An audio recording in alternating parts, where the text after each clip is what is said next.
உங்க கண்ணுல என்னெல்லாம் நீங்க பாக்குறீங்களோ எல்லாம் உனக்கு தான், ஆனா என்ன ஏத்துக்க அப்படிங்கிற கிரைஸ்ட் முடியாதுங்கிற. எதுக்கு அதுலயும் ஒரு பாடத்தை இருக்கு, ஒரு ஒரு ஆழ்ந்த ஒரு அணுகுமுறை இருக்குன்னா, the temptation of Christ and Bible. அதுவும் அவங்க எப்படி வச்சிருக்காங்க பாருங்க. ஜீசஸ் கிரைஸ்ட் வந்து காலையில சாப்பிட்டாரு, மத்தியானம் சாப்பிட்டாரு, நைட்டு சாப்பிட்டாரு, அதுக்கப்புறம் டெவில் வரல. 40 நாட்கள் விரதம் இருந்து உங்களுடைய சென்சஸ் எல்லாமே வீக்கஸ்ட் பொசிஷன்ல இருக்கு. நீங்க ஒரு நாள் விரதம் இருந்தாமே அப்படியே தட்டும். 2வது நாள் இருந்தீங்கன்னா யாரா 2 பேர்த்து திட்டலான்னு இருக்கும். 3 நாள் விரதம் இருந்தா யாரும் பக்கத்துல வந்துடாத ஓடி போயிடும். தலைவர் விரதம் இருக்காரு, பக்கத்துல யாரும் வந்துடாதீங்க, மூட் அப்செட்ல இருக்காரு. என்ன இரிட்டேஷன், டென்ஷன், டெம்டேஷன்.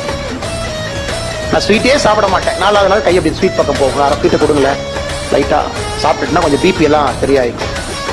அதனால அந்த டெம்டேஷன் ஆஃப் கிரைஸ்ட் வந்து 40th டே வைக்கிறாங்க.